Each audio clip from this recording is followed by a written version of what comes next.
Morning অক্সিজেনাস রোজকারের মতো যথারীতি আবার রান্নাঘরে চলে এসেছি। তবে আজকে অনেকটাই সকাল, 7:45 বাজে আমি রান্নাঘরে ঢুকে গেছি, কারণ মেয়ে আজকে লইকে নিয়ে হসপিটাল যাবে।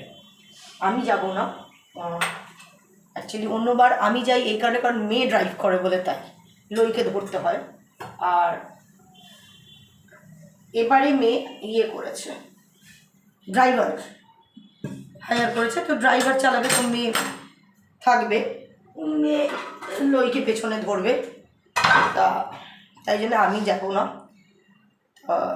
সকালে এখন কখন হসপিটালের বলে কথা, মানে গিয়েই তো সাথে সাথে হয় না, আগে লাইন, মানে গিয়েই দেখা যাবে হয়তো অনেক পেশেন্ট চলে এসছে, আগে লাইন দিতে হবে, লাইন দিয়ে তারপর টিকিট নিতে হবে, টিকিট নিয়ে সেটা যদি কোনো দিনই তো আমরা 1 নম্বরে পাবো না, হ্যাঁ, তো তারপর ডাক্তার আসবে, সেই টিকিট ওয়াইজ মানে সিরিয়াল ওয়াইজ ডাক্তারকে দেখাতে হবে, ডাক্তার দেখে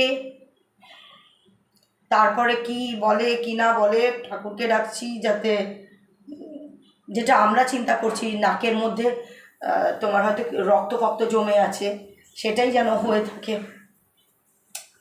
তো এই তো মেয়েকে একটু কি করে দেবো সকালবেলায়, তাই একটা ডিমের অমলেট করে দিই, আর একেবারে মায়ের খাবারটাও, মেয়ে যখন নিচে নামবে মায়ের খাবারটা দিয়ে যাক, নাহলে আমি আর এরপরে মিস্ত্রি দাদারা চলে আসবে, আমি আর পারবো না নামতে নিচে।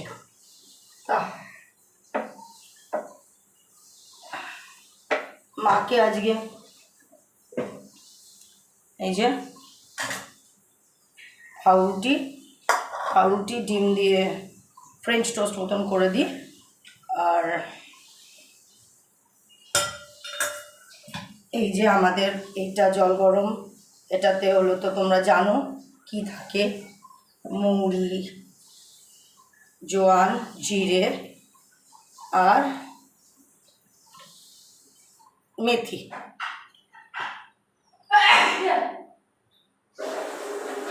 এর হাত খুব ব্যথা হয়েছে, আমায় তোর তো হাতও ব্যথা হয়েছে, তুই পারবি? এই লই তো কম ভারী না, ওকে টেনে তুলে তারপরে ওই ওয়েট মেশিনে ওয়েট করানো, ওরা তো হসপিটালে কিন্তু কেউ মানে খুব একটা মানে ওইভাবে না, আপনি নিয়ে বসান, ওঠান, চেপে ধরুন, এবার লোক বল তো আমাদের নেই এখন, ও আরোই না, আমি যাচ্ছি না, আরোই আমার মেয়ে একা, এবার যদি ড্রাইভারটা একটু ওকে হেল্প করে তো ওকে সবই একা করতে হবে। ঠিক আছে, তাল খুঁজে পাচ্ছি না কোথায় কী রাখবো।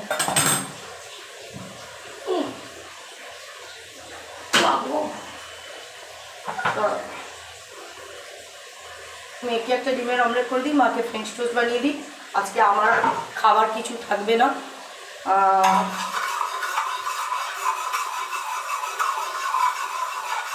মিস্ত্রি দাদাদের কালকেরটা তোমাদের এখনও, কালকের ভিডিওটা এখনও আপলোড করতে পারিনি। মিস্ত্রি দাদাদের কালকে খেতে দিয়েছিলাম ব্রেড, আজকে দেবো এই যে ম্যাগি দেবো না, আমার আর খাবার কিছু নেই। মায়ের জন্য 2টো ইপি এনে রেখেছি, কিন্তু মাকে আজকে ইপি করে দিতে পারছি না, কারণ ইপি মাকে বসিয়ে খাওয়াতে লাগবে, আরে পাউরুটি হলে মাকে বসিয়ে খাওয়াতে লাগবে না, মার সামনে মেয়ে দিয়ে যাবে, মা তুলে তুলে খেয়ে দেবে, তাই জন্য আজকে মাকে ইপি বানিয়ে দিতে পারবো না।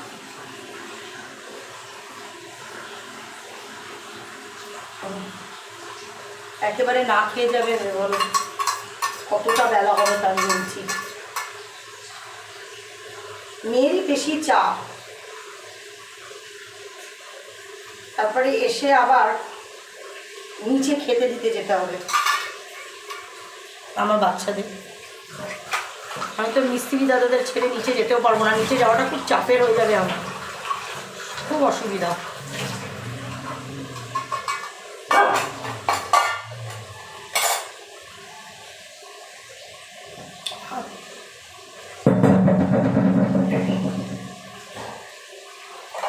কারণ বেশি ডিলে আর করতে চাই না বাচ্চাটাকে নিয়ে। তো বহুবারই হসপিটাল করা হলো, ওকে নিয়ে হসপিটাল করা হলো, পিকলা টিকলাকে নিয়ে হসপিটাল করা হলো।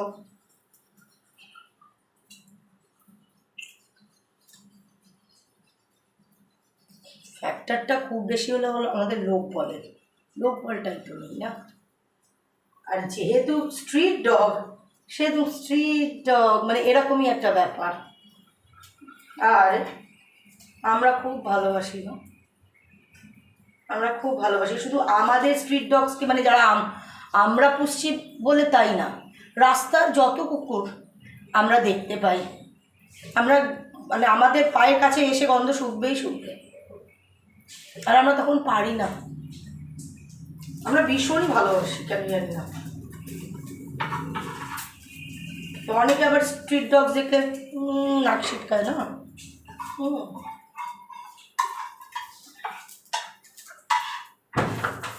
কিন্তু যারা ডগই ভালোবাসবে তারা স্ট্রিট ডগ দেখলেও ডগই।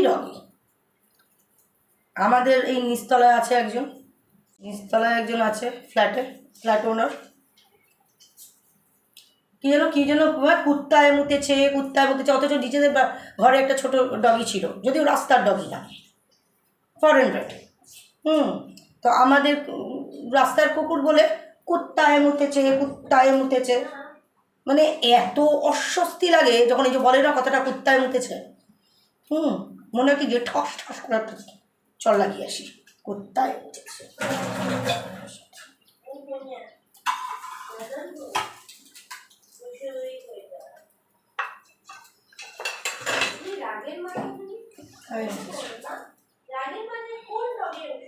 এই যে মেয়ের অমলেট।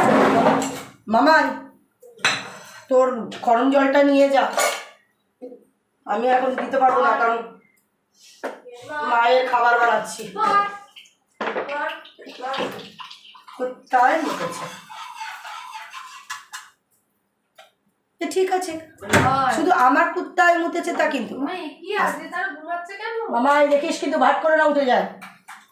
অনেক সময় কি হয়, রাস্তার কুকুরও মানে এপাশ ওপাশ থেকে কুকুর এসে সিঁড়ির ল্যান্ডিংয়ে শোয়। আচ্ছা কি হয় সিঁড়ির ল্যান্ডিংয়ে শুলে, কি প্রবলেম? তোমার ঘরে তো গিয়ে শুচ্ছে না, তোমার ঘরে তো গিয়ে শুচ্ছে না, একটু ল্যান্ডিংয়ে শুয়েছে, সেই ল্যান্ডিংয়ে শুতে দেবে না জানো, জল দিয়ে মেরে তাড়াবে।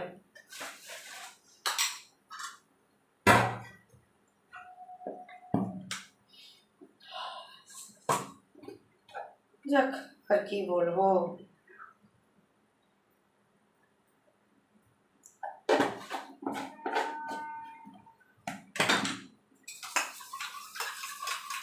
ওই আসুক হসপিটালটা, আসলে আমাদের এখানে যে বেলগাছিয়াটা, যেটা আমাদের কাছে হয়, অন্তত সল্টলেক থেকে তো কাছে হয়, এটা তো সল্টলেকের যে ভেটেরিনারিটা সেটা হলো তোমার সেক্টর 3-তে। ওটা থেকে তো বেলগাছিয়াটা কাছে, কিন্তু একদম ট্রাস্টওয়ার্দি না, বেলগাছিয়া ভেটেরিনারিটা একদম ট্রাস্টওয়ার্দি না।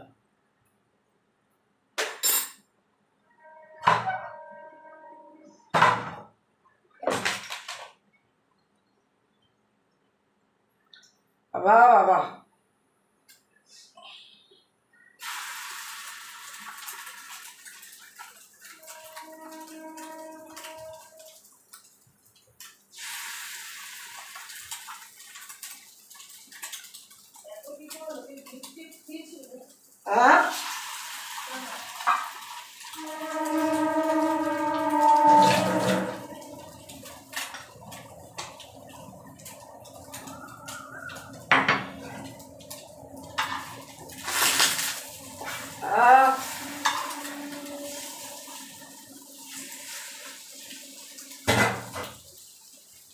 চলো। আর এই মিস্ত্রি দাদারা আসবে না, তখন আমার জুজু যেমন জুজু চিৎকার করবে, তেমন জুজুর মা পিকলা টিকলা, দুজনকে দুটো ঘরে আটকে, পুরো জানলা ফাল্লা আটকে বসে থাকি। জুজু ঢুকে যাবে খাটের ভিতরে থেকেই চিৎকার শুরু করবে, আর সারা দুপুর সারা সকাল জুজু আর ঘর থেকেই বেরোবেন, মানে আমি খাট থেকে বেরোবেই না, তাকে না যাবে খাওয়ানো না কিছু। সেই সন্ধেবেলায় গিয়ে মিস্ত্রি দাদারা চলে যাবে, তারপরে গিয়ে এদিক ওদিক পুরো করে শুকে টুকে দেখবে যে না আমরা নেই, চলে গেছে, তারপরে গিয়ে উনি খাবেন। বুঝছো?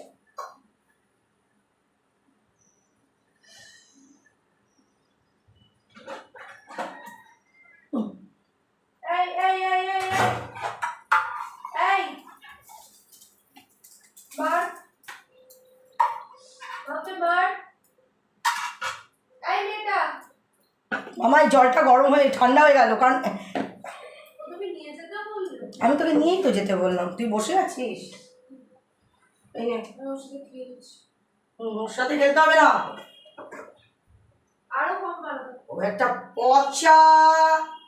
জানো আমার জুজুকে আমি কি বলি? আমি জুজুকে ক্যাট বলি না, আমি জুজুকে বিড়াল বলি। ও আমার একটা পচা বিড়াল।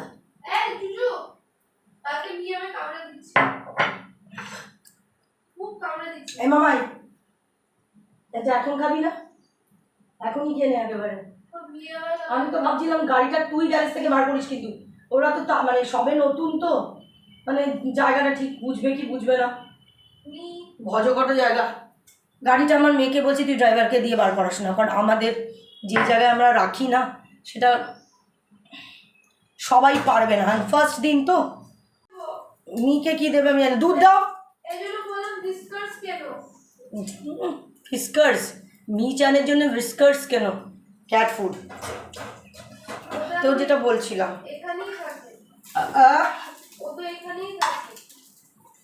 ওটা থাক। মেয়ে আর একটা সদস্য বাড়িয়ে যে কি করেছে, তার জন্য দুধ আসে, মাছ আসে, আর এখন সকালবেলা তো রোজই, এখন তো আমার চিকেন হয়নি, অন্য দিনকে 10টা সাড়ে 10টার সময় যায়, তখন মেয়ে চিকেন নিয়ে যায়, তখন তো চিকেন হয়নি, তাই বলছে মেয়ে মিচানকে কী দেবো? তাহলে মিচানকে কী দিবি? ইয়ে দিয়ে দে, দুধ দিয়ে দে, দুধ তো আছে, রোজ প্রায় একদিন অন্তর অন্তর টেট্রা প্যাক আসে বাবু। আর তারপরে তোমার মাছ তো আছেই। আর কালকে বলছিল মা জন্যে ইয়ে নিয়ে নি, মিচানের জন্যে ফিস্কার্স মানে ক্যাট ফুড, আমি নিতে দিইনি।